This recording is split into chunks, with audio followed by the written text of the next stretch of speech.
Stand now.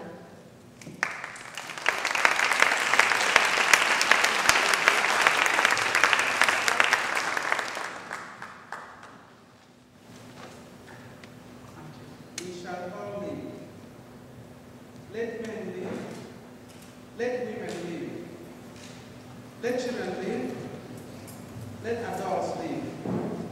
He who stops others from living, may the ancestors take care of him. Let us pray for our hosts, for Dominican University, Dana Carroll and Cheryl Johnson Putin, David Krause and Jeffrey Carlson, for Janice Monti and Rabbi Wilson Wright, and all those who have made this symposium happen.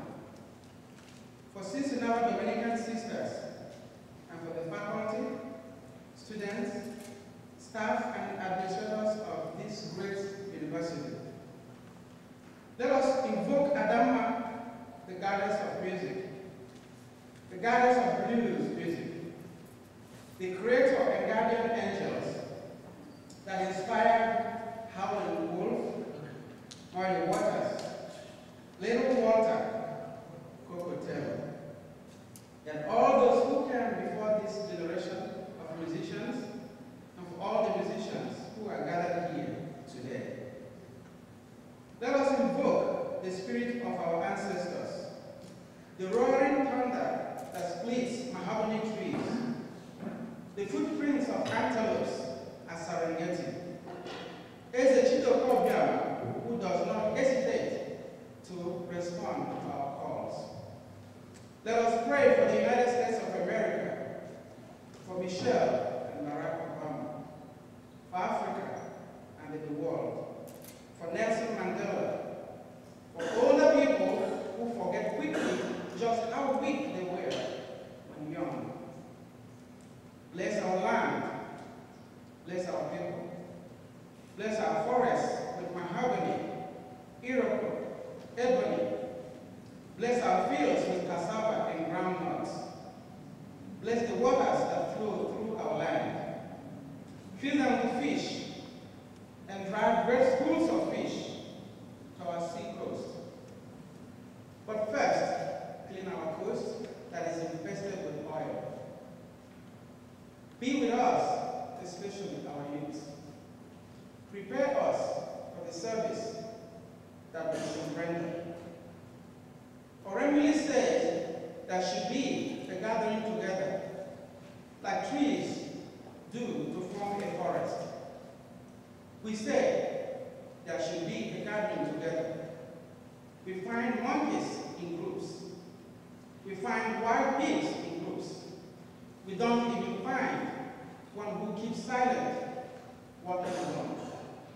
Nor do we find the greedy one walking alone. Ifa says we should gather together and not walk alone. Oramili says we should measure the length and measure the breadth of things. The hand reaches much higher than the head, and the young palm fronds extend much higher than the old palm fronds. But no forest is dense than the Iroquois tree cannot see. And no celebration is so loud that the gong cannot be heard. Thunder does not crash during the dry season. Lightning does not flash in secret. The head of a person with a bad future does not swell up. No one can recognize the footprints of madman on the road, and no one can distinguish the head of an honorable person in an assembly of people. This was the teaching of Ifa from Bono, who was Oramili's wife. Surely no one can recognize the head that will wear the crown tomorrow. If we would listen to the teaching of Ifa, we would last like our ancestors lasted. If we would follow the teaching of Ope, we would grow old like our ancestors did. Let us affirm our prayer, for the smoke sent to the sky has reached the heavens.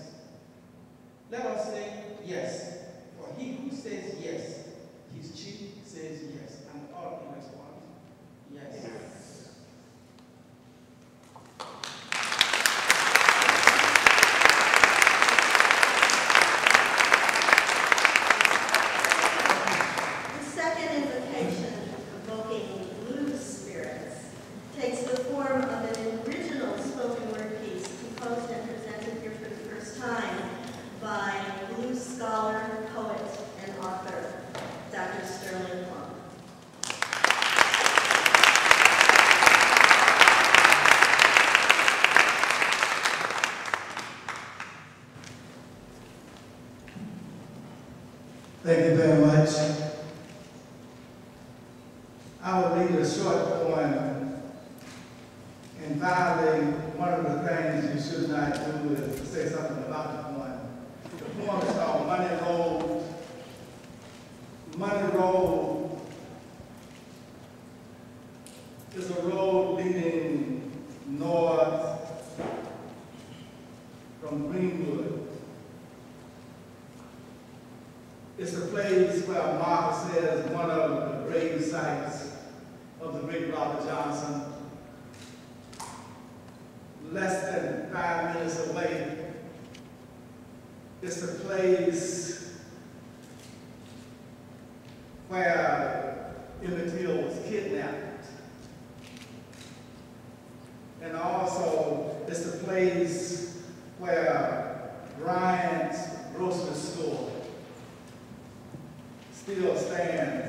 It's a place where Emmett Till allegedly woke the whistle of a white woman when he was 14 years old. It means a lot to me because I'm exactly the same age that Emmett Till would have been had the United States Constitution protected him. Money Road. When the blues is your mother and father, Tallahatchie Flats is no luxury apartment. When your skin converses with cotton bowls, no Greek chorus sings Sweet Home Chicago for you at the crossroads. When you are 70 on Money Road, a black boy's soul howls because nobody paid for the price of his flesh. Thank you.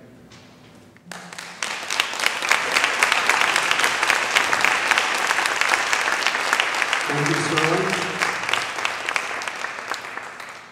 Good evening, everybody. I am Dick Sherman. I'm a blues producer and historian, and I've been tasked with convening the Council of Elders. And before we do that, I just want to commend the organizers. Just looking around at this, just assembling this group of people I'm blessed to be sitting here with is a pretty awesome accomplishment. So let's give our thanks to the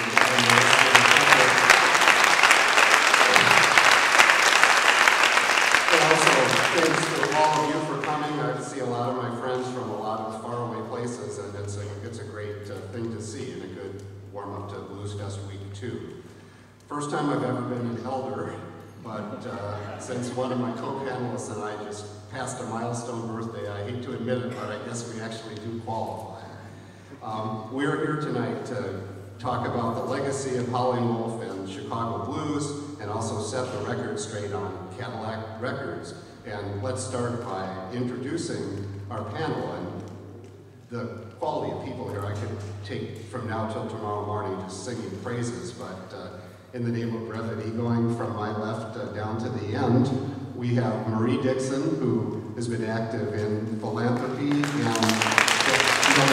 little Jody Dixon, mother of Bobby, Butch, and Freddie, all musicians all, and an integral part of the Chicago blues community for many decades now, and one of two people up here with me who I got to know when I was 18 and having early audiences with greatness. There was a little stretch where Johnny Shines used to take me to Willie Dixon's house every Sunday for mostly me to listen raptly while they swapped stories, and so when I started drinking coffee, and Marie remembered me from those long ago days. Next to Marie, we have another member of Chicago blues royalty, the daughter of Coco Taylor, who was her mother's right hand at all times, active in managing the club, active in the foundation now, Joyce Cookie Street. I think Thank you, Cookie, for being with us. To Cookie's right, we have a man who has recently not been, actually it's still true. I was going to say like Hubert, I couldn't see any from it there, but another fixture in Chicago blues forever, another person I've known, this is our 5th decade, man who was Howlin' Wolf's, one of his right hands at the end, ran the club where Wolf did most of his performances at the end, was his band leader, saxophone player, also played with pretty much everybody else in Chicago, Muddy Waters, Magic Sam, Otis Rush for quite a while. In the movie The Honey Dripper, father of another movie star, Stan. Let's give a great welcome to Eddie Shaw.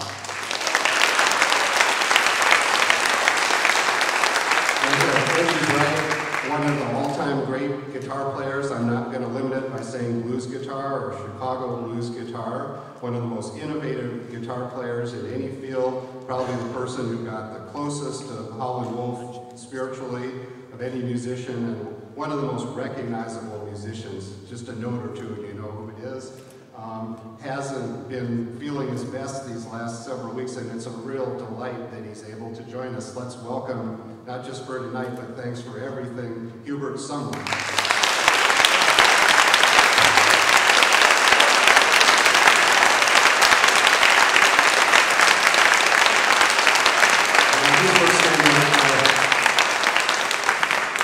Hubert's right, another Chicago blues fixture, has played bass with, again, pretty much everybody, one of the leading ambassadors, and I always like to quote a line that blues piano player Mark Naftalin used to describe this gentleman after working with him. He said, I only have one word to describe Bob Stroger, perfect. Bob's always sharp, always upbeat, always clean, and always marvelous on bass. So Bob Stroger, welcome.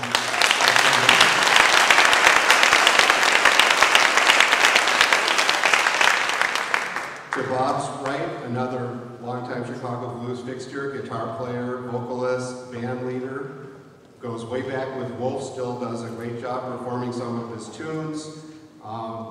Many albums to his credit, worldwide ambassador of the blues, spent about a decade in Europe, missing a tooth thanks to an incident in Chile. Let's welcome Eddie C. Campbell.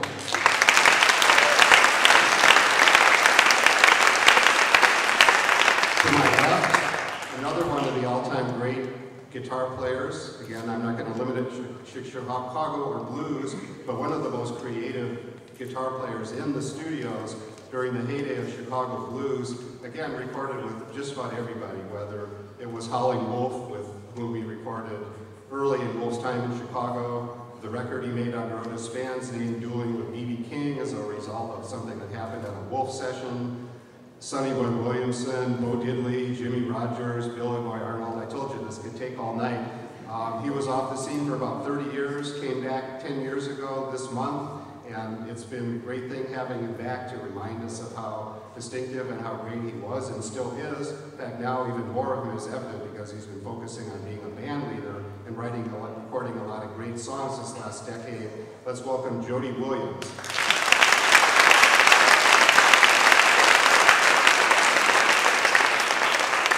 To my right, a man who goes back over 50 years now with Howlin' Wolf, and again, many other of the great Chicago blues players. A lot of the tenor saxophone you hear on Wolf's records was played by this man. Also, one of the stalwarts of the Otis Rush band during Otis's peak with Eddie Clearwater, when Eddie had one of his best bands ever during the 70s, with Albert Collins for a while in the 80s, with Dave Weld and the Blues Imperials, part of Dave's new album on Delmar. One album of his own. We were talking about the fact that it's time for another one. Let's welcome Abb Locke.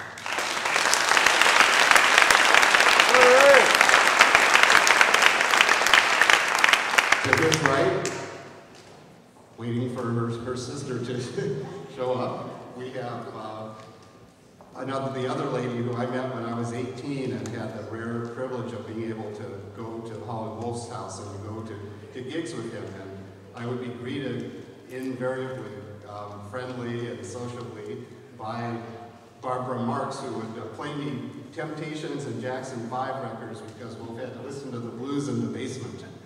But let's welcome Barbra Marks.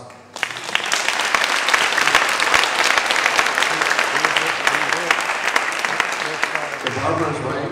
We have a man who I'm not going to let the opportunity pass to commend for 25 years of incredible work as the coordinator of the Chicago Blues Festival. And I'm not going to lock him into this, but the last I knew, the intent was that this is still the last one. So let's give a especially warm round of appreciation because he's more than earned it for booking a festival with as much integrity as anybody ever booked a blues festival, Barry Dolens.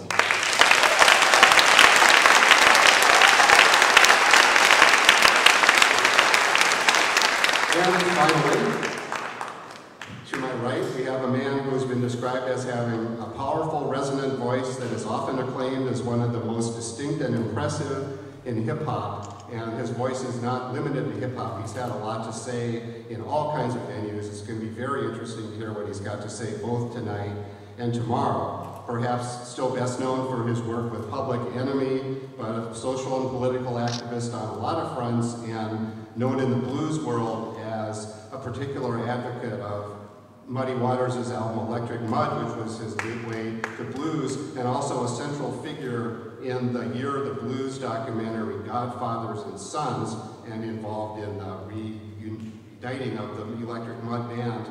Let's welcome Chuck D.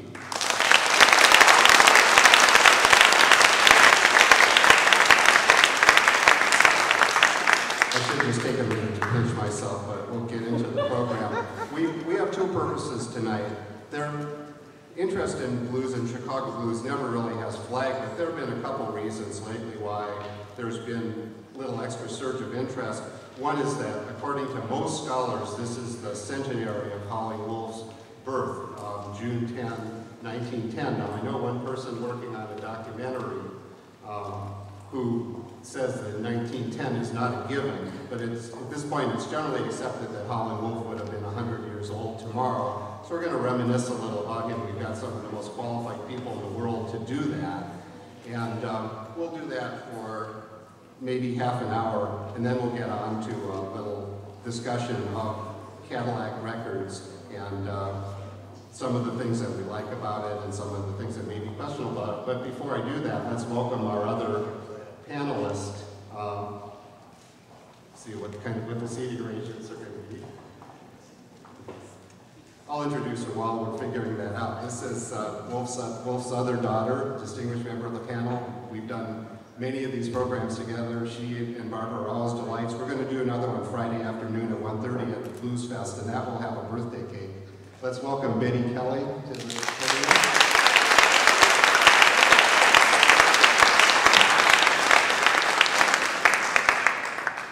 So let's start with Wolf, and there are enough of us. I think just one question is probably going to take us through there. Now, as you can see, there aren't enough mics for everybody, so when your time comes, don't be shy about just reaching and grabbing one. But let's send it down to the end and just work our way up the table and start with Bettye, since she was last year. We'll put her on the spot first. And I'm just going to ask everybody for one vivid memory that they would like to share of Howlin' Wolf, the Howlin' Wolf that they were blessed to know personally. Start with you, Bettye. Yeah, let's pass the mic down for you.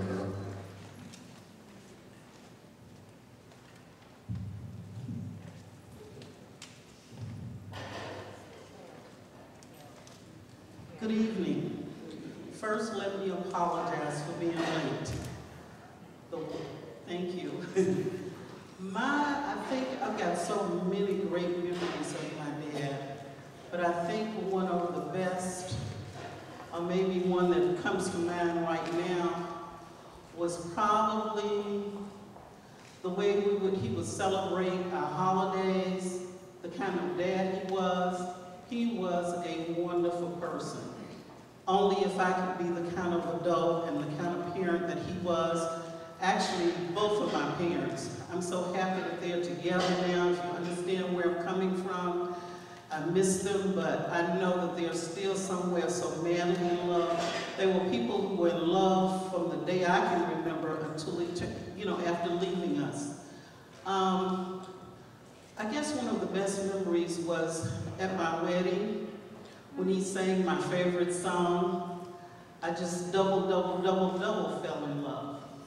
I'm not going to take too much time. I'm sure I'm sure you're gonna ask me to do some other things, but he was a good person, and I love you. Thank you, Betty. And of course, not too many people got Howlin with us ready tonight. Marie, vivid memory of Wolf. Well, my memories, can I put it?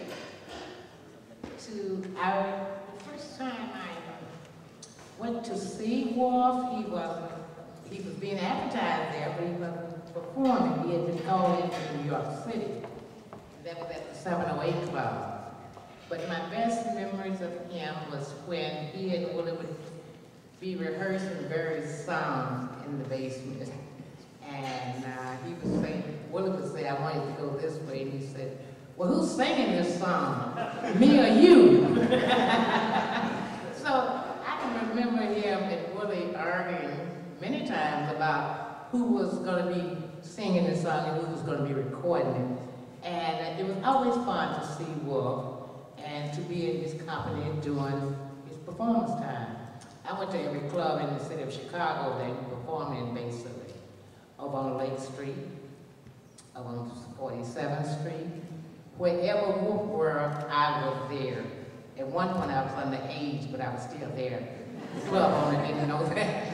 So I can remember Wolf, my memories of Wolf, he gave great music. And believe it or not, I have it in my car today. I still listen to it. Thank you. Of course, that puts Marie in the company of Barack Obama who has Wolf on his iPod. Thank you, Marie. Of course, the answer to which of us is singing the song in the case of the song Going Down Slow was both, because that was the one where Willie talked and then Wolf sang. Yes, I always loved that particular song, you know. He and Willie. As a matter of fact, I didn't know anything about that song until one Saturday night I was blue and lonely, but very happy. And I was listening to Howlin' Wolf and Willie singing Going Down Slow.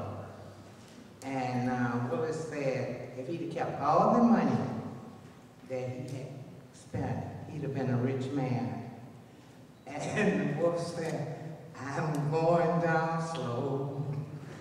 Please tell my mother, look for my clothes home. And I just fell in love with that particular song and that particular recording, but that was many. At about the age of 14, I started listening to Wolf, and at the age of 14, I heard Wolf sing, I'm going upstairs. I'm going to bring back down all my clothes, and I still sing that song today. And in the particular song, he would say, I'm going upstairs, I'm going to bring back down all my clothes, and apparently, your mother would say, get them all. Just take a listen at that song, you'll know what song I'm talking about.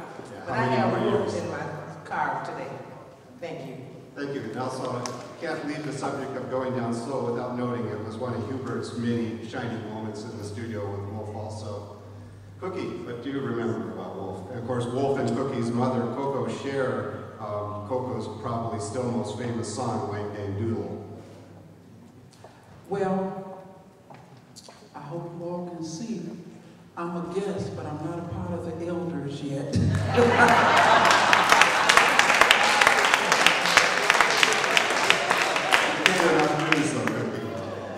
But I have something to share, because I know you're going to come back at me later. But one thing I would like to share, growing up as a little poor black girl on the south side of Chicago, even though we were poor, I had parents that never allowed me to know that I was poor. But when I went to Howlin' Wolf's house as a little girl, Barbra was getting ready to graduate. And yeah, I've been knowing them a long time. And I think all the blues children I've been knowing forever, it seems. But I thought Howlin' Wolf lived in a mansion. And I couldn't figure out how we live on 85th Street and they live on 87th Street. And we were living modestly. But when I went to his house, That was the first house I saw had blue furniture. It was spotless. And Howlin was always so gracious to open the door for my mother and I. My mother would always go to Wolf for advice. And his wife, Auntie Lily, I always called her Auntie Lily to her passing day, would open the door for my mother. And she was a good cook. I tell you, her and Auntie Marie, they lived in the kitchen. And I would go to Howlin Wolf's wife and Wolf's house, and Wolf would always tell Mama, Coke, that's what they called her. Look now, you got to get over that shyness. You got to listen to the old man. The old man was Willie Dixon. And Mama didn't want to sing Wang Dang Doodle. But the original Wang Dang Doodle had a lot of cursing and a lot of just everything in it. And my mother said, yeah, but you can do it, you're a man. Mind you, my mother had just came out of the Church of God in Christ. So she really wasn't one to do this cursing. So it was because of Howlin Wolf that encouraged her to go ahead and do the Wang Dang Doodle. But I know he's going to call on me, and then I'll share the other history of my mother and Howlin Wolf that led to Willie Dixon. Thank you for that. Speaking of that house, that sets us up pretty well for a man who lived on the same side of the same street, Eddie Shaw. So I know you probably have about 10,000 memories to choose from, but that's one good story.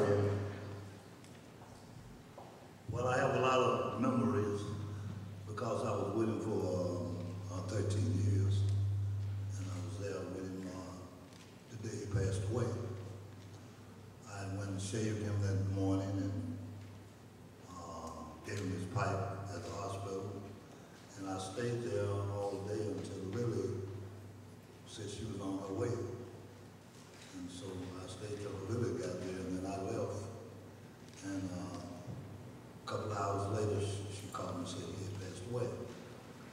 But I remember a lot of, 13 years I remember a lot about Wolf, you know. He would never tell a lie about nobody, you know. If something was done wrong, you hear a lot of stories. Hey man, Wolf was a rough man to get along with. Because back in the days, man, back in our younger days, everybody in the band would have a nip or two, and Wolf would express himself about it. Yeah, a little nip, you know, a little drink, you know. I remember one time we played we was in Toronto playing for a week, and this is my best friend, Hubert Sumlin. He was with Wolf for 27 years. So we had Dad had a little nip and we had Sutherland Slim playing the piano.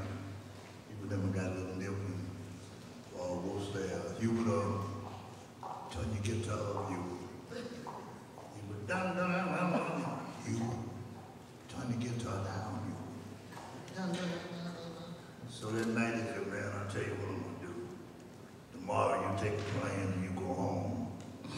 I'm gonna let Baby Dave, I'm gonna let Baby Dave finish the week out. You can take it easy and you go home. So 8 o'clock that next morning, he told me, you take the station wagon and take Hubert to the bus, to the train, to the airport. We're gonna use Baby Dave the rest of the week. So I carried Hubert on to the airport. Hubert take a plane, he came home. And so when I got back to the hotel, you put Hubert on the plane?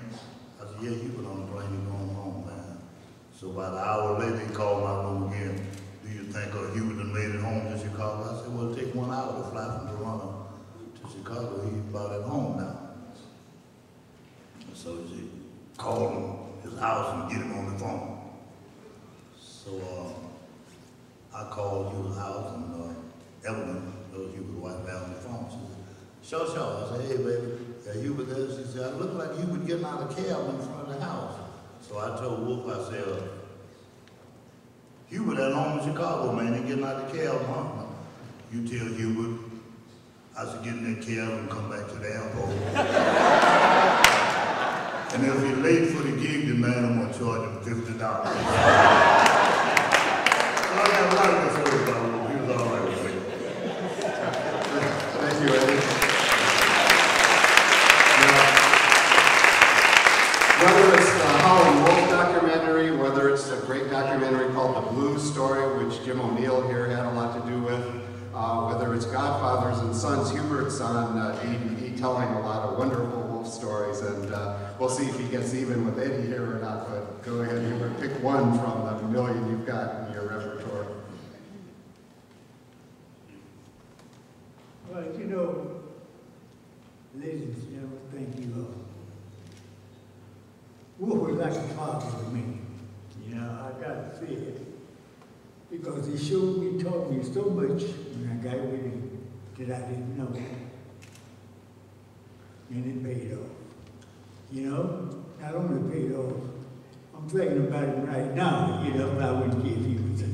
And I think he is. The guy, he was just Wolf. He was just Wolf. And he was nobody else he could hear. He was, they said he, just like Eddie said about those, you know, they said he could kill a brick, you know. But this guy was just like a baby. He was, if you talk to him right, he would talk to you right. And if you didn't, you still would go on, you know, hey, okay. So, that's all I got to say. Ladies and gentlemen, he was all right. Thank you.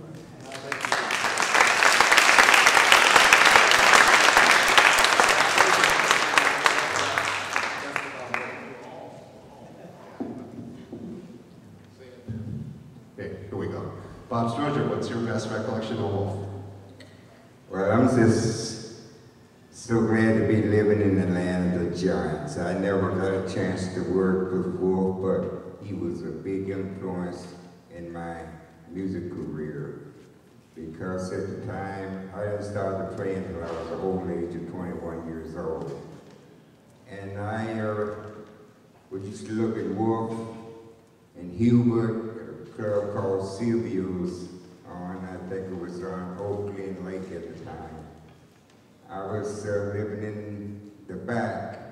There was no air conditioning at the time, so we all just look in the back door. And I used to look at those guys play the music with nice clothes on, white shirt and tie, and people was, it's like they was enjoying themselves so much, and I said, well, man, this is what I want to do. So I wore lots to him in mud, but in my career started. Thank you, Bob.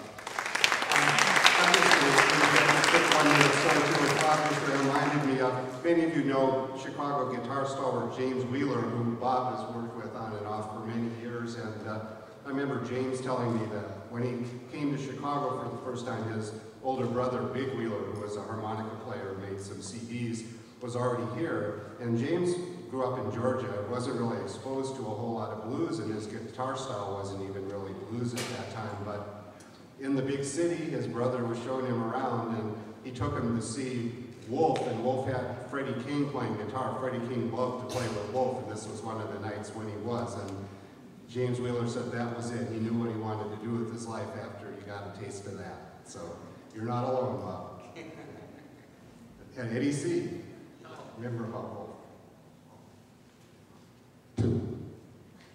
Well, I do remember Wolf. I remember Wolf well. But most of the places now today is vacant lots. Silvio's,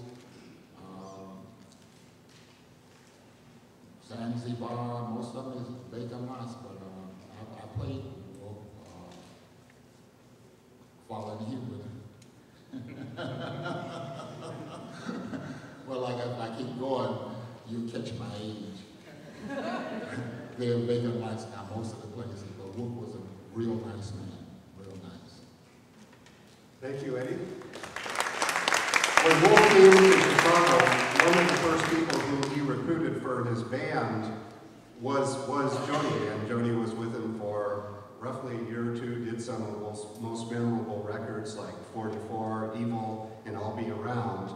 And one of the reasons I'm so glad Jody came back onto the blues scene is not just for his musical greatness, but he's one of the few surviving eyewitnesses to one of the greatest periods of blues history, the Chicago blues of the 40s and 50s. And he's also got a great memory, keen power of observation, and a very articulate man. And he's a tremendous resource to us who are trying to get a handle on the history of this music. He's one of the few who can give it to us firsthand, much less with the quality that he delivers it with. So Jody, what do you remember about Wolf? Only been 55 years. Yeah, 55 years. Well, I do remember when Wolf got here, I was introduced to him by Leonard Chess. Well, I was a studio musician at the time, so I spent a lot of time in the studio. So I thought we got together and played for a while. You know, one of the things that always stand out about the Wolf, you know, you got a lot of artists, performers, and entertainers out here. And until I started doing this, I didn't distinguish between them, like a performer and entertainer. Most musicians, singers are performers. They perform for the public. But Wolf was also an entertainer. He would entertain you. And what he started doing at the 708 Club, I remember this from the 708 Club. While the band was playing and he was singing and howling, he would put his white handkerchief in the back of his pants, like that's his tail. And he'd get out on all fours and he started howling and blowing it up, and they made a space for him. He just crawled about, howling and singing. Well, this particular time he had a 100-foot cord hooked up to his microphone from the PA system. So he is singing and howling and had on, and he went out the door. You know, out the door on 47th Street. And Hubert and I were on stage, we still playing. Wolf howling all down to the corner. He was out there for a little bit, and we still in the club playing. And the police running back in the club. It was all in fun. We had a good time. We had a good time. I remember a couple of FBI men came out down there one night looking for somebody to run off from somewhere he was. And he entertained the FBI until they got their man. So that was him. That was him. From the soul. Thank you, buddy. Yeah, this will reach. Abb Locke was another real stalwart of Wolf's band going back to the 50s. If you hear a tenor on any of Wolf's vintage chess records from back in those days, there's an excellent chance that it was him. And he was also a protege of the infamous policeman Two Gun Pete, who was well known on the South Side and had a club called the Hilltop Lounge, and that's where Abb Locke stayed. And Pete was pretty protective of Abb Locke, and he's told some great stories about what it was like when Wolf went there to get him, and Pete wasn't sure he was going to let him go. And had to put Wolf through his paces before he would. But won't limit you to that. Just pick a favorite recollection of Wolf. I'd like to say good evening to everybody. Yeah, I played with the Wolf about 3 years. I think it was 4 years, and he was a great man. And the Wolf always believed in his band being clean, so we had to wear tuxedos. And he didn't allow you to come on the bandstand with some gym shoes on. You had to get back off the bandstand. So anyway, the Wolf was really all right. He taught me a lot of things, and I was playing with him, and Willie Dixon heard me playing, so I was on all the chess recordings with Wolf running everybody. So that was really a good thing for me. And the Wolf was a good man. Thank you. I'm just wondering, do you have a favorite song or songs of the ones that you recorded with Wolf that still sticks with you to this day? Yeah, we recorded how many more years. Well, the Wolf didn't say how many more years. He said how many more years. I have to let you dog me around. he said that, but I was on a lot of his recordings. I think they put harmonicas and took the saxophones out.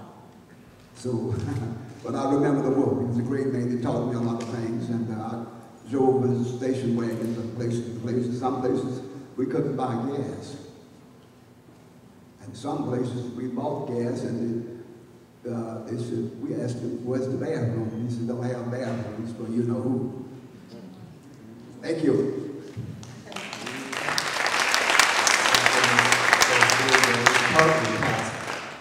Barbara, I think you probably have a recollection or two of Howlin Wolf, so over to you. Probably a whole book full of recollection, but somehow coming up to this birthday, something just came to me a day or so ago. One of my favorite memories was that I believe it would be October coming up to November. He'd always take a trip to Mississippi, West Point to be exact, in that area. Supposedly he was hunting and fishing, and he'd come home with loads of beef that was processed and fish that was already cleaned and processed and bacon for the winter. A lot of people, he claimed he caught the fish and hunted the wild game, but a lot of people say he probably bought it at the processing house, but that was always a fun time. I don't know why that came to me, but that's one of my memories. Again, I could probably write a book full of memories about his hunting dogs, and they used to come from a catalog place in Wisconsin. He'd have them shipped in, and you know, he loved the dogs. One time they got lost on one of those trips, and the police in every state between Mississippi and Chicago had to find those dogs. But he was a great father, and we had lots of good times. And like I said, I always mention Christmas because he made sure he was home for Christmas, no matter where he worked or when he worked. And he might have worked Christmas night, but Christmas morning we had good times.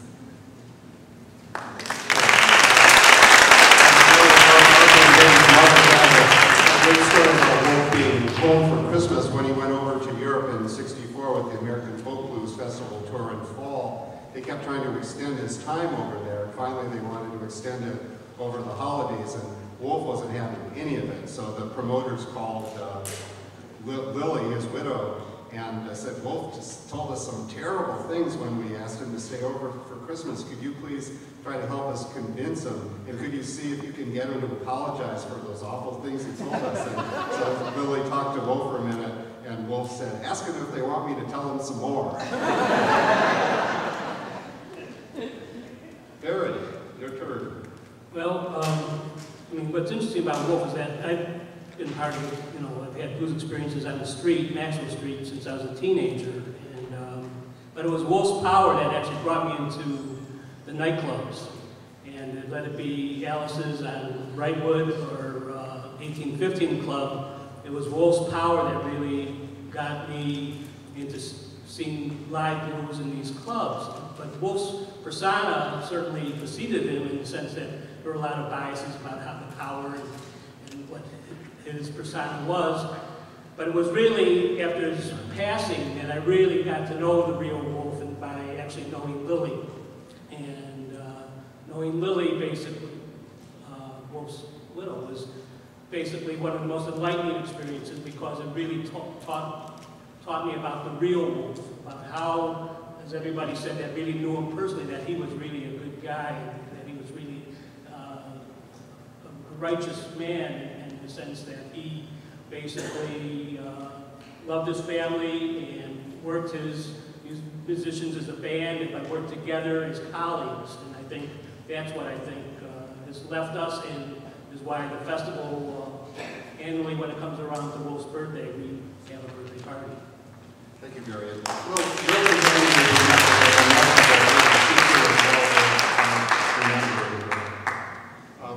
Chuck, I'm going to change the question up for you a little bit here, and ask you what your introduction to Wolf was, and what your take on him was when you had that introduction, and then I've got one more follow-up question for you.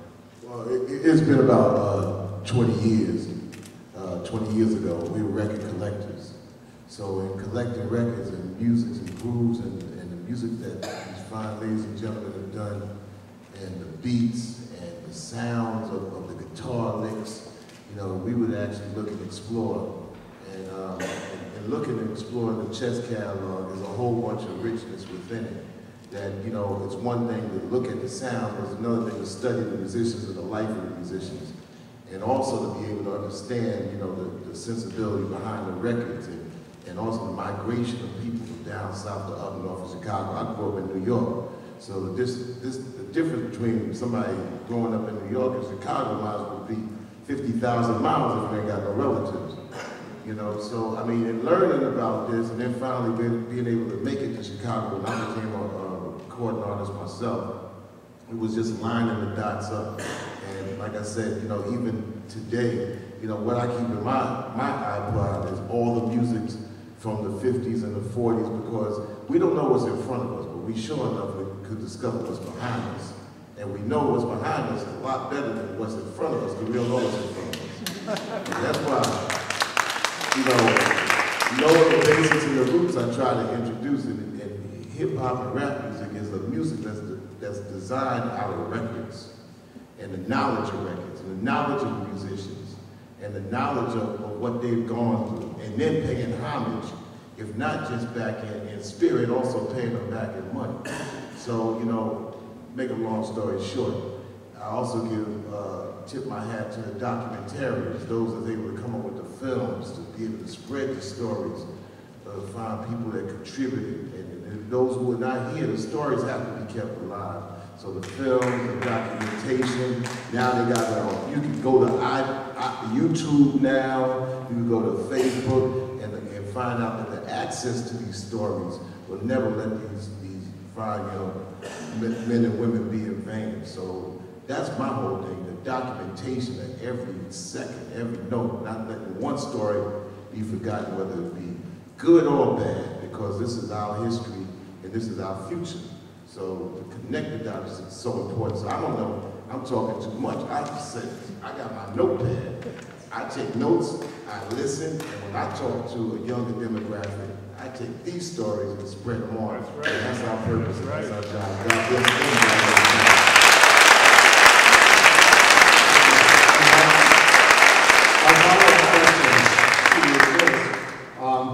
We're not here to discuss or debate the merits of electric mud, but you have a strong association with it. And around that time, Wolf also did a psychedelic album. And I'm just wondering, I assume you've heard that, and I'm just wondering how they compare in your mind and what your take on Wolf's was. It was the introduction. You know, I mean, here, I'm in 1998, and here in Electric Mud, I'm not judging it from 1968, you know, 50s, 60s blues standards. I'm just judging it from like, wow, this is an introduction, which let me understand where the real blues and where the real sound was at, because it's all relative.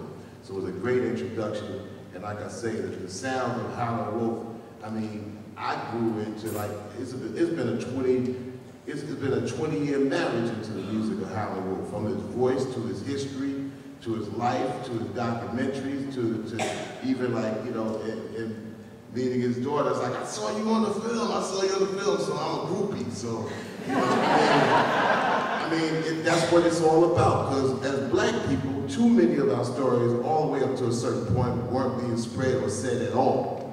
So if it all got to come out in the middle of a Dominican university to be spread around the world and documented on film, then so let it be. No longer should our history and our stories be silent.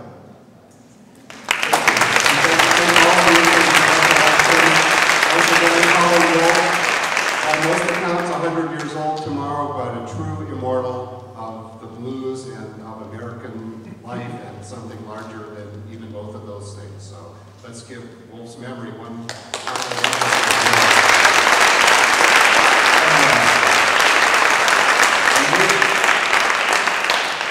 Any other down there? And Dick, I would just like to say that on Friday, Dolens gave me an hour and a half to bring all of the Howlin' guests home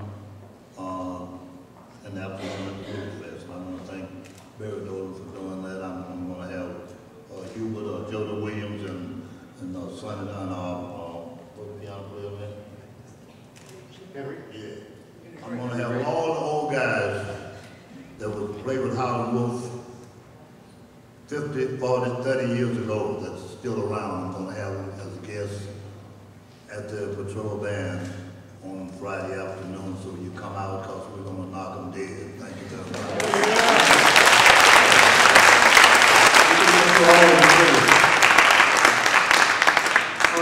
Moving on to Cadillac Records, I feel guilty taking a second away from people here, but I did want to blitz through just a few comments about it and get some of the obvious things about the movie out of the way first. It's been a subject of a lot of discussion and also a lot of happiness and welcome. When it gets debated, there are some things that have to be kept in mind. First of all, it's criticized because a lot of people got left out. Well, you got a little under 2 hours and you've got a company that had an illustrious history for 20 years. You're not going to be able to get a full portrait of everybody in. So yeah, they either slighted or missed Bill Chess, Bo Diddley, Sonny Boy Williamson, Little Milton, Buddy Guy, the whole jazz roster, the whole rest of the staff on the label. But you have to realize this, there's some choices to be made when you have a movie-length attention span to work with. Second of all, it does say at the start of the movie that the following is based on a true story. And license was obviously taken for the sake of drama and storytelling. Just to give one example, they obviously didn't want to end on as downbeat a note as Leonard Chess dying of a heart attack, so they changed the events so that it ends on the upbeat note of Muddy and Willie Dixon making what seems to be Muddy's first trip to Europe, although it's a little confusing because they then say 1967 European tour and Leonard died in 69 just to add to the scramble. But in any event, they do say a disclaimer. It's not meant to be taken as a literal documentary. It's not meant to be taken as a factual biography. So we could take the rest of this program just talking about some of the discrepancies from the historical record, but that's not really the point. It never aspired to be taken literally and to be something you could use as the basis for a paper about chess records. But there are a few things that a lot of people have cited which are significant discrepancies between the movie story and the actual story of chess records. And just to touch on some of the main ones, there's the almost total lack of Phil Chess, Leonard's brother. And I did like Marshall's comment. He said it was like making a movie about the early days of aviation with one Wright brother. And also, it's been pointed out that Wolf is indeed well presented as a self-made man who was proud of it, but it's hard to imagine him driving a beat-up pickup truck like they show him driving in the studio. And Jody remembers Wolf driving a two-tone DeSoto the first time he saw him. So yeah, so I think presenting Wolf as having that hard scrabble of transportation, I think is a little bit of a reach. I remember Jody used to room with Henry Strong, who was a harmonica player with Muddy Waters, who is probably best known for being murdered by his girlfriend at a young age, and Jody was actually a witness to that. He had sense to close the door when the fun started. But and Jody called me when he finally saw the movie because he was so bewildered by all these discrepancies. And one was the movie shows Henry getting killed in a club. It actually happened in his building, which was owned by the Chess brothers' father at 45th and Greenwood.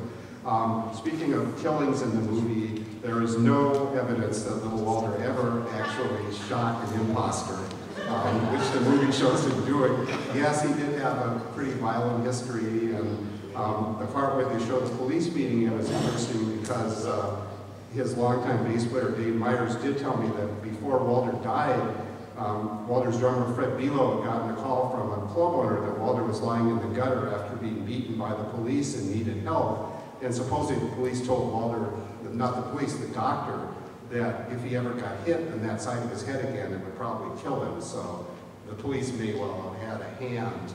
It was bad luck that the person who we argued with at the end hit him where all that happened. But in any event, he didn't shoot a guy for passing for Little Walter as far as anybody knows.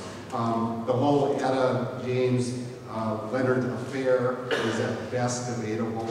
On a slightly lesser note, there's no mention in the movie of the fact that the company moved from 47th and Cottage Grove to two buildings on the corner of 21st in Michigan. And I'll let Barbara or Bettye comment later if they choose about the movie's contention that Eric Clapton paid for Wolf's tombstone. So I just wanted to get those things out of the way. But, you know, keep in mind, first of all, on the distortion scale, if you think that Cadillac Blues isn't literally the story of Leonard Chess, pick up DJ Purvis Spann's book that he put out where he describes the beginning of Chess as Leonard and Phil hearing doo-wop on a street corner and having it be Willie Dixon who introduces him to his doo-wop partners, Little Walter and Howlin. By that comparison, Cadillac Blues nailed it pretty well. And most of the casting was actually pretty good. Adrian Brody as Leonard Chess is probably the biggest stretch, especially since he didn't age in the 20 years that the movie shows. But Jeffrey Wright, Eamon Walker as Wolf, Columbus Short, Mos Def, Beyonce, I thought all were at least within shouting range and you know, evocative enough to get into the story. It was disappointing the musicians didn't get much props in the publicity or the bonus features about the making of the movie, even though they were interviewed when they were cutting the soundtrack. I thought the music was one of the real highlights, and Kim Wilson, Billy Flynn, Barrelhouse Chuck, Eddie Taylor Jr., Bill Sims Jr., and the rest, I thought did quite a nice job and really don't get any recognition for it. There were some problems with the soundtrack. They took a song that really didn't have a solo and left room from the vocals to make one, sang through a solo that was there. For some reason, they pulled the version of Last Night by Little Walter that didn't have harmonica, which is a head scratcher. They did use the harmonica version in the movie. And Buddy Guy's vocal on 40 Days and 40 Nights, if you listen closely, you'll hear that his timing wasn't right with the track at certain points. That's a very tricky song to sing. I always recommend the DVD to people who are trying to decide whether to buy the soundtrack. And finally, my bottom line, again, it's not a literal history of chess records, so don't take it as factual. Just go nuts trying to keep track of all the mistakes if you judge it that way. I still thought it was very enjoyable unless those discrepancies are just unbearable. There is some wonderful music, and given the alternatives of all the sequels and all the violent, militaristic remakes of classic films we're seeing now, I thought taking 2 hours out for a film about Monty, Howlin Wolf, and Etta James was a pretty nice break and a pretty good way to spend an afternoon. And if it arouses any curiosity about the music, the history, and the heritage, as far as I'm concerned, that's all for the good. If you take it literally, it's on you. Jody, you got something to say here? In the movie, they had Muddy Waters carrying his pistol in his guitar case. He didn't do that. And they had Little Walter was in the studio playing with his shoulder holster on with his pistol. He did not carry the pistol in the shoulder holster. He carried his pistol in the trunk of his Cadillac. Okay, so at this point, what we're going to do is go down the line here again, and we are going to leave a little bit of time for audience question and answer before we adjourn this at 8:30. But I'd like to, we'll start at the other end of the table here, and I'd just like to ask each of you, did you see Cadillac Records, and what was your take on it if you did? So we'll start with you, Chuck. I'll be quick. I thought it was cool, but you know what? To tell stories, maybe you need a TV series, you know, that shows episodes, because it's to tell a whole story in like what, 2 hours? Come on. Yeah. Thank you. Barry? Right, I mean, I think that's the good and the bad is that it's Hollywood, and certainly shooting in New Jersey and Louisiana versus Chicago, Mississippi, it's Hollywood. And, you know, plus, I think, like you say, I mean, certainly it's great for the music to have that kind of exposure. It's Hollywood. But, you know, some of the more interesting things, like, I mean, even out when they had their shop at 48th and Cottage, and they had their office, you know, just actually, there was a bus stop there. They would have their speakers out of their shop at 48th and not in Indiana, Cottage, and actually use that as the earliest test marketing of juke. You know, that they basically, if it was going to turn the people out of the bus stop, they were going to be able to sell that tune. So I think, you know, there's so much that, like you say, it could be a series. And so the good and the bad is that it's Hollywood. Thank you, Gary. Barbara? I just have two things to say. As you said, a lot of the people were portrayed very well, but I do give Iman Walker props for channeling our father when he could not have, he wasn't even born before he died. He did an outstanding job with that. I mean, he had his mannerisms, you know, it was eerie in a way. And secondly, I would like to say that Eric Clapton did not buy our father's headstone. I was very careful. He might have offered, I'm sure he would have if he needed him to, but that is not true. But I don't know why the credits said it, but it's not true. Did they consult with either you or Bettye while they were making the movie to get any tips on how to portray wolves? Not at all. I understand Hubert and Dixon were consulted, and I'm sure they were around them, you know, as much as we were, but no, we've never spoken with them. Of course, Hubert does have a brief cameo in the movie, although it's amusing because they say Hubert and the guy next to him stands up. He's playing. Yes. Abb Locke, did you see the movie? I didn't see the movie because I was ill, but I heard it was real good. So I want to say that Wolf was my friend, and me and him got along real good. The Howlin Wolf. Thank you again. And Jody, I know you definitely have a take on this movie, including regret that they didn't avail yourself of your having seen so much of what they were portraying, but here's your chance to put it on the record. Since I was a studio musician, I saw a lot of things going on down there. But most of it was left out, and some of the things were told incorrectly. And when Wolf arrived, they could have put him in a better vehicle. Because I never seen Wolf in a truck like that. Never. He came here in a DeSoto, a suburban DeSoto, with the jump seats like some of the cab drivers use. And he had that shortly. After that, when we were playing at Zanzibar and Seven-Way Club and all that, he bought a brand new DeSoto with two-tone yellow and white, I think it was. And we got good service out of that. Oh, there's a bunch of things, but I don't want to take up too much time right now. But I was there when a lot of that stuff was going on. Yeah, before you give the mic up, Jody, knowing all the differences between what you saw and what the movie showed you, did you enjoy the movie, bottom line, or was it just too apart from what you knew? To someone that wasn't there, they wouldn't know some of the things that I've seen and what I knew about the jazz musicians and everybody else there. But it was rather enjoyable, but since that's just like in the Army. When I was in the Army, I was in the Army Artillery and Guided Mission. You go to a movie, to a theater, and you see an armored outfit in action combat. Somebody yell a wrong command, everybody, boo, because they know what's supposed to be going on there. And you find that technical advisors didn't advise like they should have been advised. Now, when the movie was in production, I was probably in Australia somewhere. Ain't nobody asked me anything. Nobody asked me anything. I could have corrected a lot of those little things that I saw. But I noticed they were playing Lil Walter's Juke or something he was singing, but it was on a chess label. He didn't record on chess label, he was on the checker label, and I was on the Argo.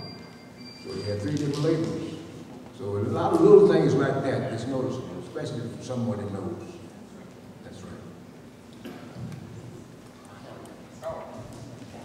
Eddie, over to you. Did you see the movie? Yes, I did see the movie. I guess the movie was okay, but you know, I played with Little Walter, I played with Muddy Water, I played with Howlin Wolf, I played with Jimmy Reed for 4.5 years, but Walter wasn't like the movie said. I mean, Walter might have drank a lot, but it wasn't like the movie said. I mean, it was, he never shot nobody. It was like Tucker, Jimmy Lee Robinson, you know. It was a movie to make money.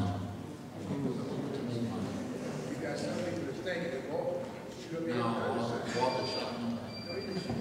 Well, actually, as far as the making money goes, one of the things I thought was kind of sad about it was by the second week in theaters, if you went to see it, it was you and maybe 5 other people in the theater. It really didn't pull a lot of crowds during its theatrical run, which is perhaps unfortunate, or maybe not, depending on your perspective. But I wish that it had been a more powerful draw, just because more people would have been at least aware of this story that they were approximating. Over to you, Bob. Did you see it? Yes, I saw that movie. I just think it was a movie to make money on. But Walter he was my good buddy when we first started playing. He did some crazy things. But I know when we was working over on a club on Pulaski Road around 20th and Pulaski, 2 clubs was right together. Maybe you can remember the name of it. But, yeah. Okay, we used to work over there, 2 clubs, and I had my first band, the Red Tops. And Walter was working next door. He had a whole packed house over there. And when he would come down on break, he would come over to our club and play, and bring all the people over there. So Walter did some crazy things. The men fired him for it, but for us, all the rest of the thing, he's shooting people and all. I don't think it went that far. But he would sit on the car and drink alcohol in front of the club. Thanks, Bob. Hubert, I got a feeling you saw it since you were in it. Other than the fact that you weren't you in it, was there any particular part of either making the movie or seeing the movie that particularly made a strong impression on you? Let's see, I'll pass the mic over. Yeah, you know, I looked at the movie myself. I saw it. You know, I think that what happened really portrayed these guys the way they figure, you know, the way they had it, you know. And so, I ain't gonna say, you know, little Walter was one of those guys, man, I know him good. He was fighting in a minute. Yes, he would. And, first he, you know, he was just a little Walter. You know, he wanted what belongs to him, and that's it. What did you think of the way they portrayed Wolf in the movie, Hubert? Did you think they captured Wolf's personality and style? Yeah, you know, we cut chicken for me. You made a good one. Chicken for me, we was upstairs. They had 2 floors. It just studios on Michigan Avenue, whereas now it's a museum back. Well, on the 2nd floor, they had 5 studios, A, B, C, D, E, and Ella James was at one studio, Freddie King and Ella James, because Freddie King hoped Ella James recorded. And then he left the studio from Ella James and came down and you don't want to Killing Floor. Yes, he is. With us. With Wolf. With us, we recorded Killing Floor. And he's on. But I go on to say, in the middle of Shake It For Me and Killing Floor, well, Shake It For Me, we heard this bang downstairs. Bam! And it shut the whole building, you know. And so we was, hey, man, maybe we should something happened. So somebody came to the door and said, hey man, do you know the boy that just drove his Cadillac through the wall? This is the truth. Half of the Cadillac went through the wall. None chest table was on the left side, and Field was on the right. And he just, if they had been in the middle, or this top come through this wall, he'd have got it. He'd have hurt somebody. But he didn't like the color John, he just ain't put on you. Yeah, he ain't put on you at this time. And then let me tell you, they said, the went back downtown, put his money in the bank, cut out. You know, but they changed cars, they brought him another Cadillac. He didn't like the color of the car, and then they didn't pay him all his royalties. He get out that briefcase, I wonder where his briefcase is, they put on the paper. Well, I didn't see all this, you know, with this thing. I don't want no $1 bill, no 5s, no 10, no 20s, 50 none. So brought him that money, filled his briefcase up with money, and brought him another Cadillac. He didn't like the color of the Cadillac. And pulled it out before he left. I saw him when he rode that car through the wall.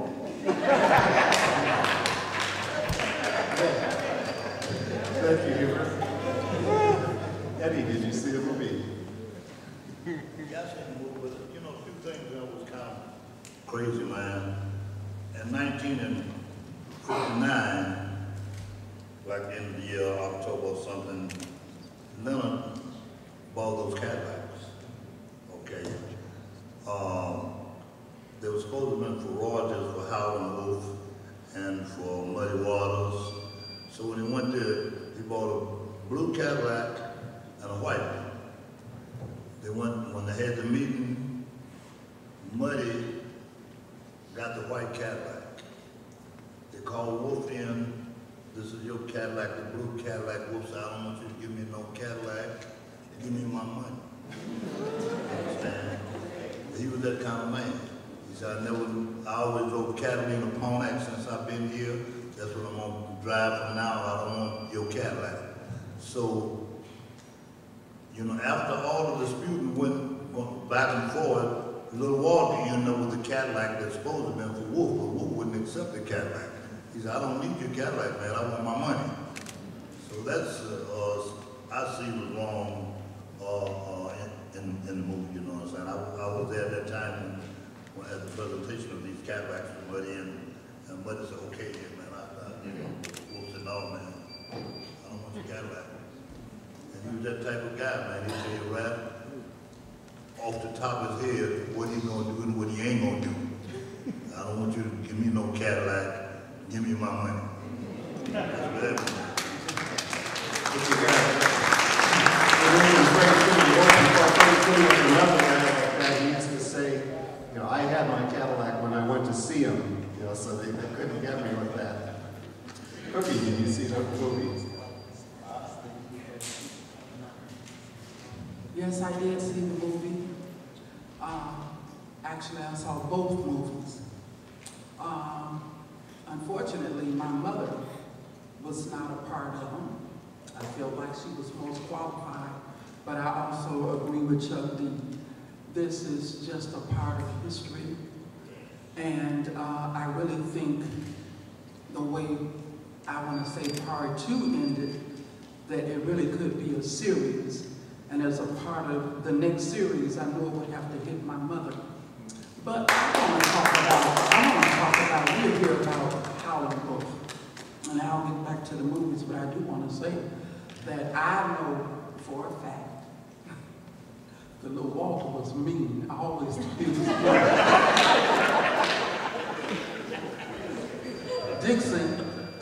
Dixon's name for me was Hammerhead, because they believed in children staying in their place. And if a lot of parents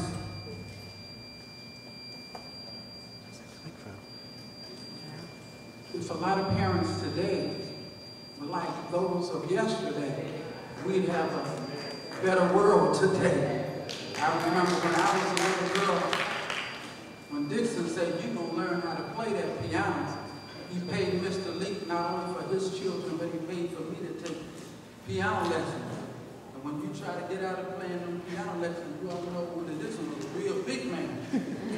He'd take them knuckles. You didn't get hookers. He'd give you them knuckles in your forehead. And I swear, you wish you got hit with a belt. But I like to tell the story of the beginnings of my mother with Willie Dixon was because of Howlin book. my mother would go to the clubs. And in 1962, it was because of Howlin Wolf gracing her to his stage where he was performing with his band.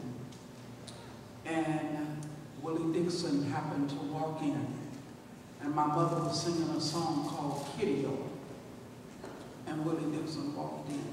And when my mother came down, and my mother said she would be so close to the stage, Wolf would tell her, if you don't stand back, they gonna see your ass. Because my mother, again, goes back Church of God in Christ. She always wore dresses. She said she was gonna fall off that stage because she was sing with her eyes closed. So my mother used to always give the credit. Willie Dixon started my career, but if it wasn't for Howlin Wolf, there wouldn't have been a Willie Dixon. And that was the beginning of Coco Taylor. And I just want to give that credit to Howlin Wolf and thank Howlin Wolf. And speaking of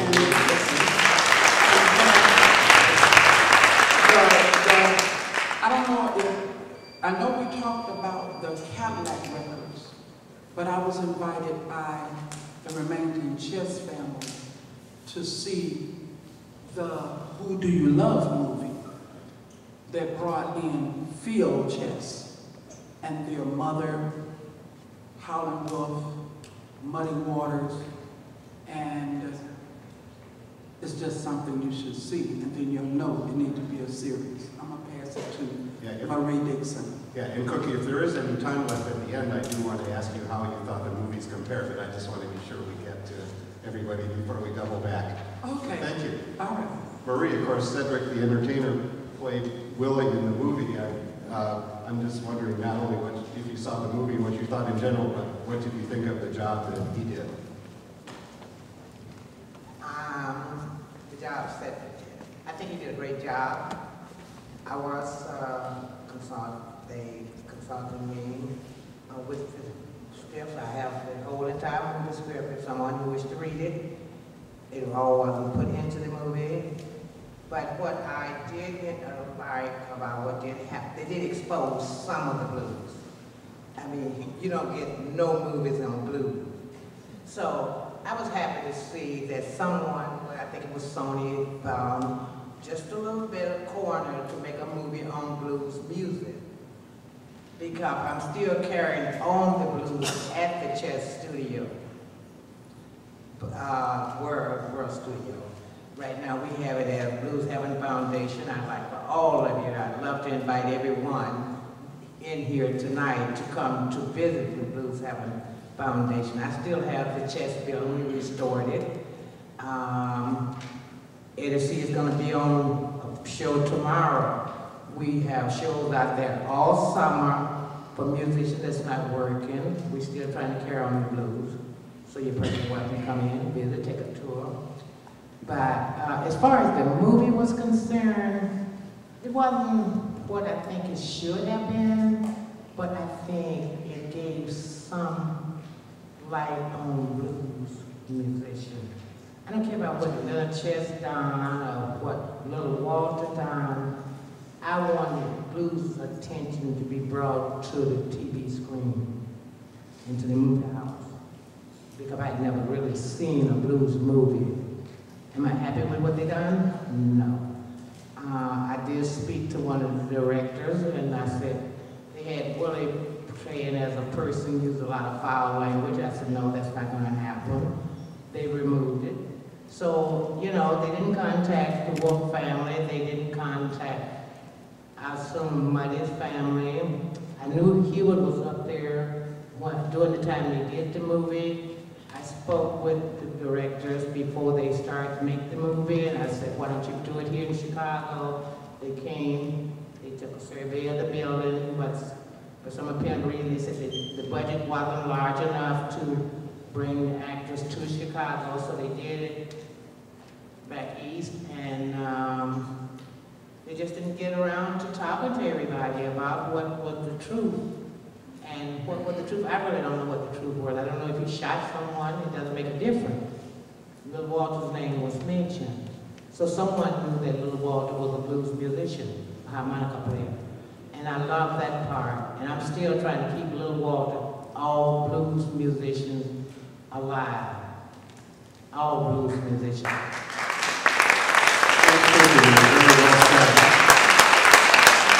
finally, Janice, your take on it. Okay, thank you. My take on the movie was, it was delayed.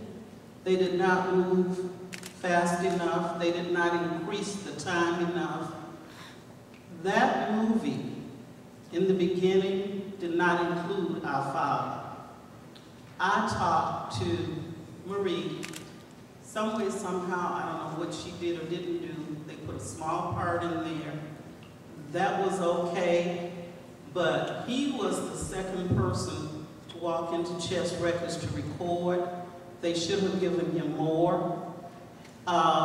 He was portrayed in a positive way. I don't like the way a lot of musicians were portrayed. They could have given them better credit. They could have given them better word, better understanding who they were.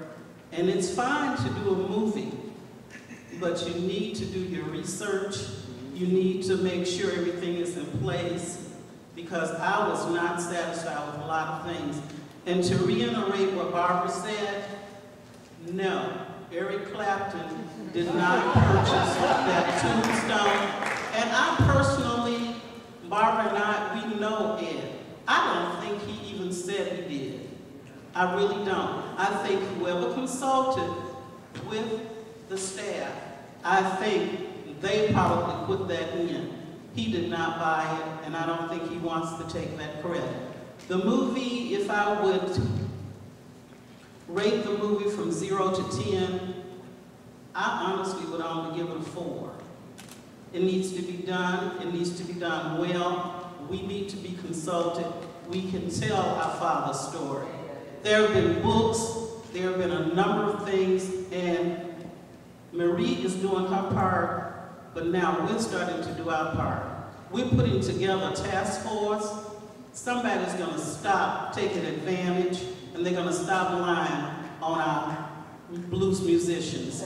I do believe we are going to have it done sooner than you think, and we're going to get the support we need. Janice, thank you.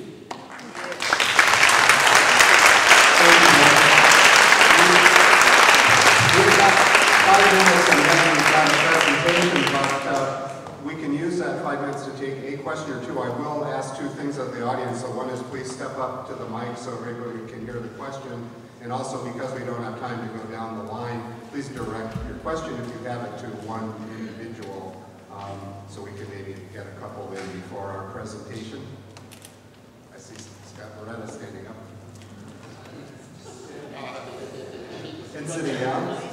Not to put you on the spot or anything, Scott.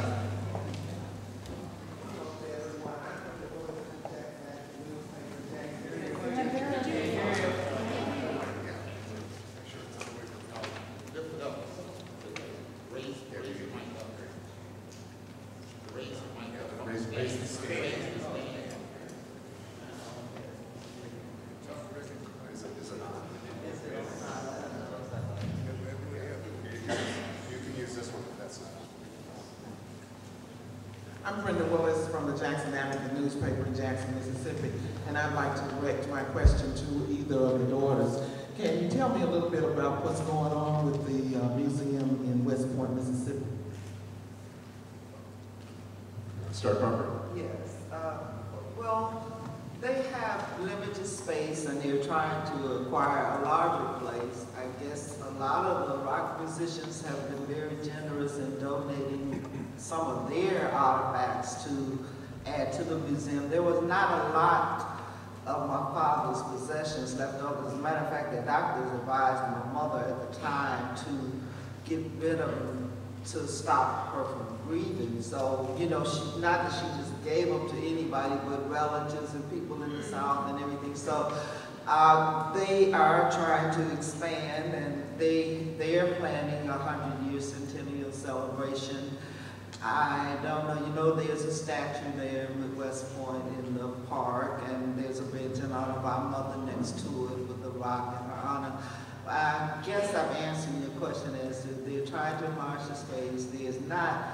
a lot of memorabilia on our father in circulation. We have some, of course, that's too personal to put in a museum for us, you know, but as far as I know, they do blues in the school there.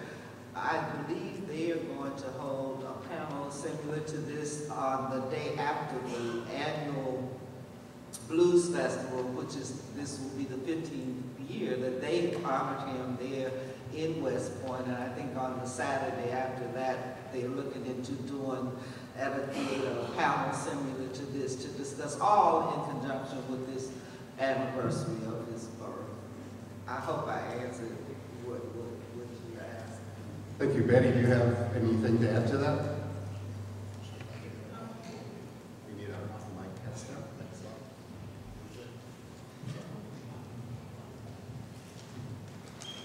I would like to ask you, are you satisfied with the answer? Is that what you were seeking?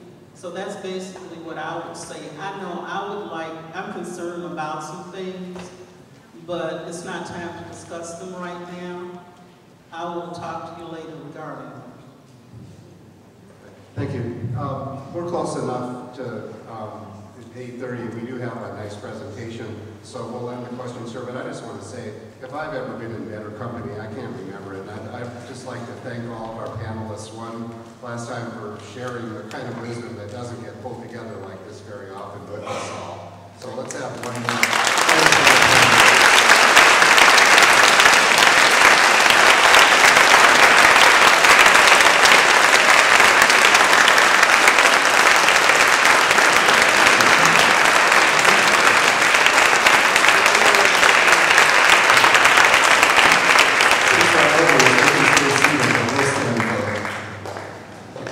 We'll turn it back over to Dr. Janice, Monti, and again, thank you for making this all possible. Thank you so much. I also want to thank the administration at Dominican University for understanding the importance of sharing and disseminating these stories, especially in the Chicago area, but also for the nation and the world. So thank you, Dominican. I am very proud to be a faculty member here.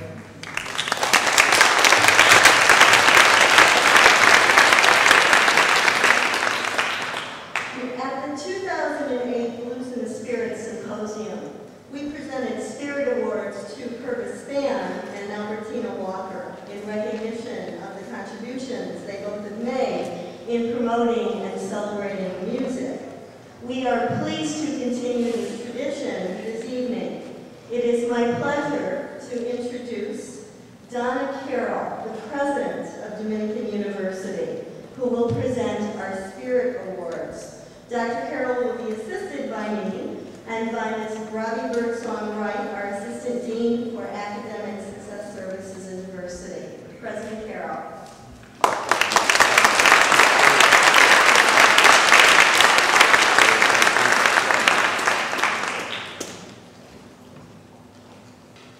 Good evening. Please join me once again in acknowledging with an enormous round of applause the spirit behind the Blues in the Spirit.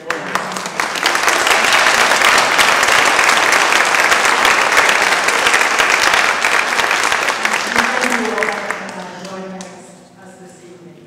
I am honored to present our first Spirit Award to Barry Dolens.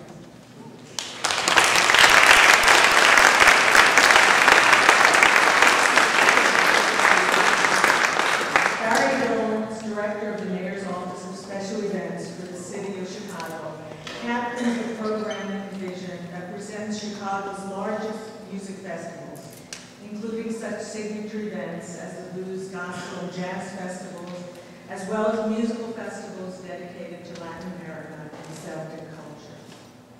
Before Dolens came to work for the Mayor's Office of Special Events under Mayor Harold Washington in 1984, he had been staging his own mini blues festivals as an instructor at Loyola University. He used this training to hone his vision of what a festival should be and applied this experience to his next assignment for the City of Chicago, coordinating the Chicago Blues Festival. One of the largest free music festivals in the nation, attracting blues fans from around the world to Chicago's lakefront every June. The Blues Festival has become a defining summer Chicago experience and celebrates an important part of the city's cultural heritage.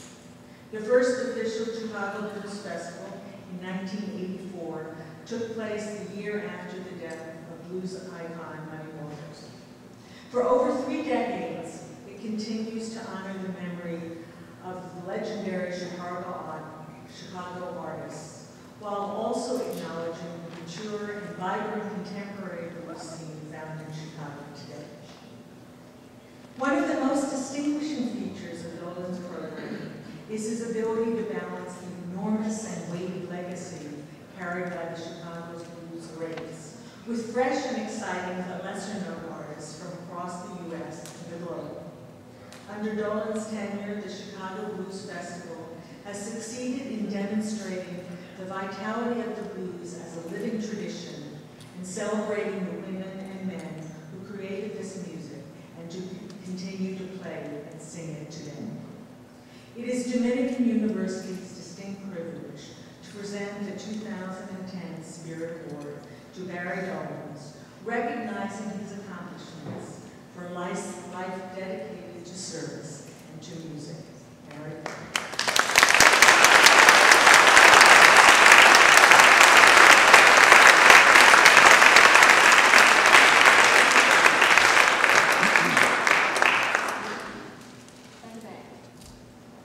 I want to thank you all, and I want to thank Dominican University and Janice Monti for presenting me this and really acknowledging what I have done. And the spirit really comes from life's experiences. And those life experiences, I've been on that road, and I want to thank my parents really for giving me that open road. And I want to thank my father who's here tonight for helping me with that path. I certainly started on Maxwell Street. I've been an educator for 40 years, and this festival producer for 27 years. And I want to thank my wife for accepting what I do and really appreciating what we do together. And I want to again thank you all for acknowledging me and presenting me with this award.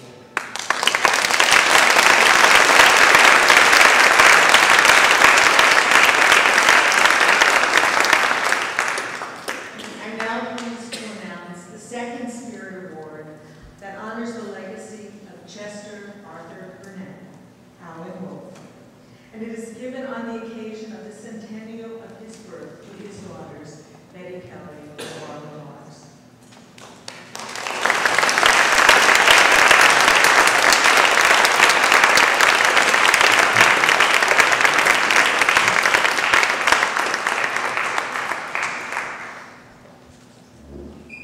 Chester Arthur Burnett.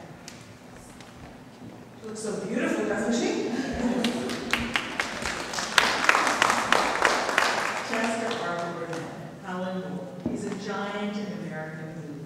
Not only because of his imposing 6'6" physical presence, but because of the influence he has had on other blues legends, as well as the British and American rock stars who idolize him. Born on June 10, 1910, in Mississippi, Wolfe sang in the choir of his Baptist church and convinced Charlie Patton to give him guitar lessons.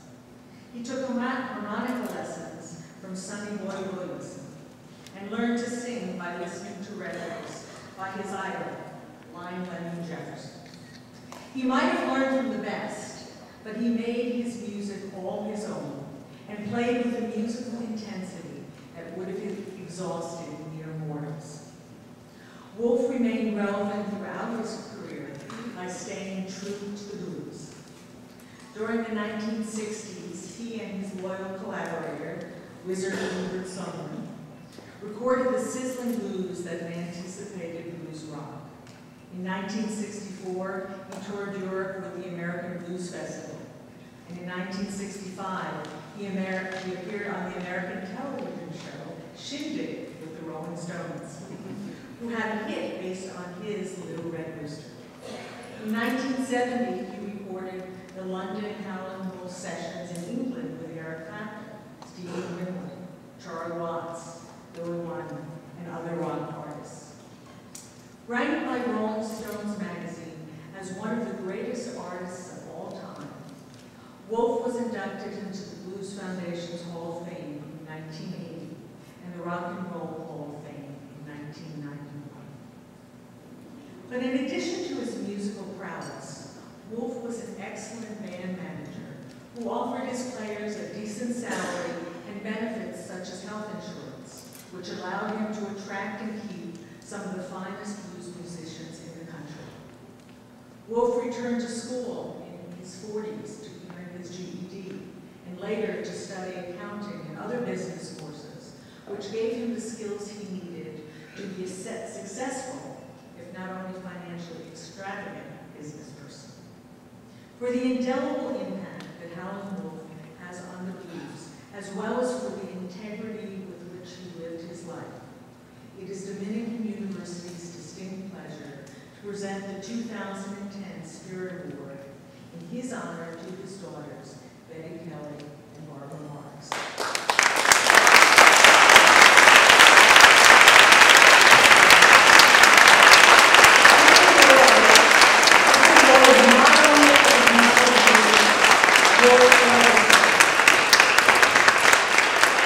I would also recognize the work that Bettye and Barbra continue to do for the Howlin' Wolf Foundation.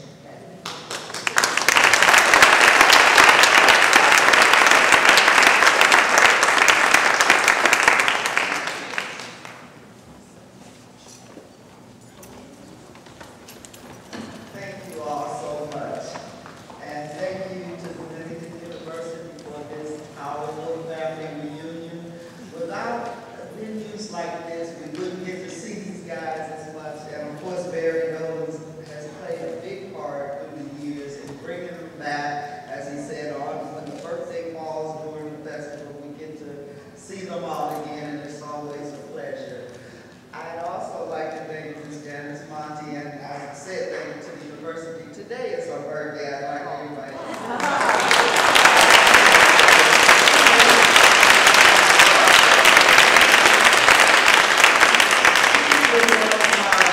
I know it must have been hard to do her birthday here, trying to get us all together.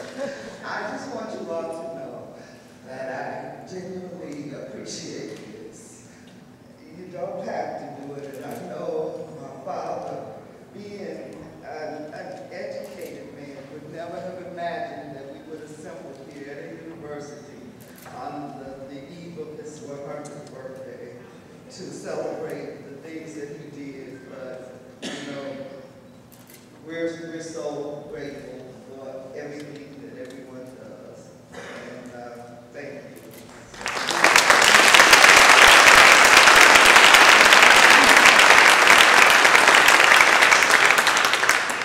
I'm not going to prolong things. Barbara has expressed things pretty much for the family. I would like to add a little bit more. Janice, this is a small token from us to you. Not that we didn't appreciate everything that everybody did to put this together. We thank you for coming out, sharing this with us. But Janice, we would like to present this to you from the Howlin' Wolf Foundation.